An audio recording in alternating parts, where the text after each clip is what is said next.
Great. Hello, I'm Nikki Terrio with artist and woodturner Charles Clark, and we are the day before his opening called Beneath the Bark, which will be tomorrow, Friday, June 6th, here at Gallery 78 in Fredericton. So let's start with something that a lot of people have been asking about. How do you get from something like this to something as beautiful as this? Well, this is a black cherry burl in its rough form right off the tree. It's now several years old, so I could turn it anytime, so it's lots dry. Yeah. This burl form is quite natural to the black cherry in this type of, it's called a burl, but it's kind of disease orientated. Okay. So it grows crazy. Yeah. What I can see in this here is these are very similar to each other, but its coloring is different. Mm-hmm. But its figure and its everything to do with it is very similar. So what I have to do is orientate this, cut this off the bottom. I have a face plate that goes on a lathe, and so this is orientated like this. Of course, you trim these off. Mm-hmm. This is spinning. And then I start hollowing, and so this is how I get this interior. Okay. And I have special tools that will take and hollow that out so that I can make the curves. Mm-hmm. But I try, a lot of the times, you go for the natural edge, but then there are other times that you just do a different type of form. Mm-hmm. So it looks kind of like this, right? Getting into that. Yes, getting it to this stage. Mm-hmm. This would have been very similar, except it's trimmed.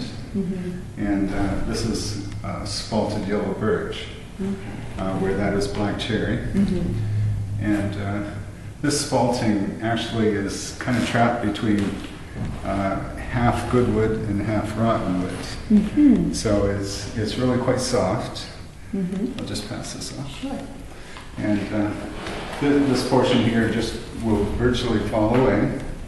This here is very hard, so what I have to do is I have to harden this in order to make it into like this a form very similar to this. Yes.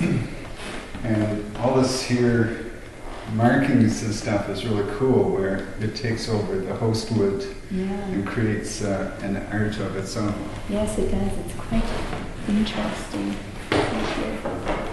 And I understand that you had to fill some of these parts? Yes, with this type of wood, there's a lot of soft and hards and cracks and openings and that sort of thing. So what I do is I make a resin that I add different sawdust to, and then I make this fill. So it creates And let's go over here. How about this one right here? Tell us a bit about this piece. This piece is really quite unique, and it was really exciting when I started turning it, because this is a white birch, believe it or not. White birch is generally a very light colored wood, and in the burl form, there's usually quite large rays in it. So this particular piece came from along a lakeside. It was cut down, and it was laid in the ground for approximately a year. And so when that happened, it drew in mineral color from the ground, which added the color to this. Interesting. So it took it from that kind of bland white to give it an artistic appeal as well. The figuring in this is more like a maple.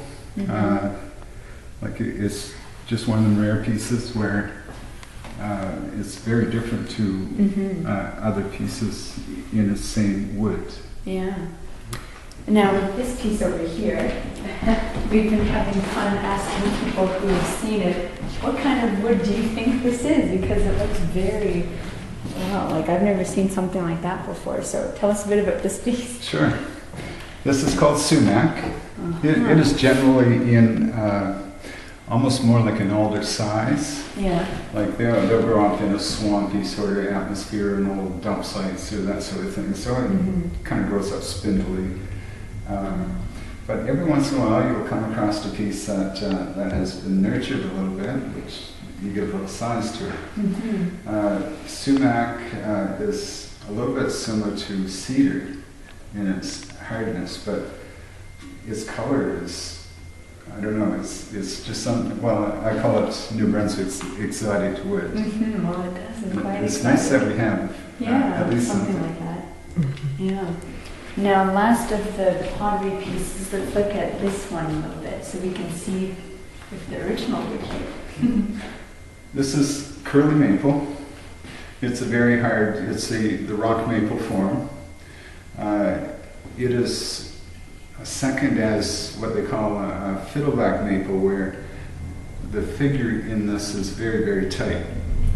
And it just as you rotate it, I'm not sure if you can see it, pick it up on the camera, It's but quite beautiful. it just, iridescence shines there. Kind of looks like it's really ripply, Yeah, it does. like this piece, except it's very, very smooth. And this piece actually is part of that.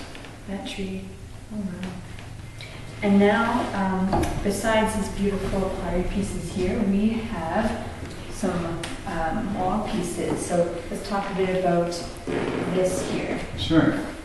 In the beginning, it was like I've been carving for really quite a long time, so I did have some fair practice. I had a friend that was nearing his last ends called Bill Page, and so he got me to finish a piece that he had started, and it was 8 feet long, 5 salmon, 22 inches high, 10 inches thick, which was a really one you'd really love to do type of pieces, when you're looking at it for the first time.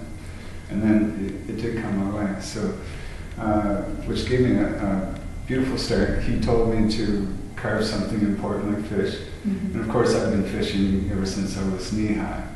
And so this is black cherry. It's a blank form. It's a piece of tree that is cut, and all kinds of character in these pieces. These pieces happen to be approximately 20 years old, so they're lost dry, which adds some really neat character to it as well. Yes. And this piece is in progress. It's not quite done. What is completed is just where the natural tongue oil is showing in the tree line. I still have to develop the water. It comes down fairly thin. The rocks will round a little more. Things like this is left last because of the delicacy.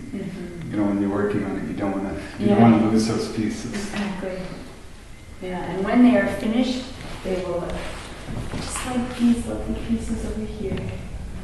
Yeah. Well, thank you very much for your time. Well, thank you very much. And enjoy the interview.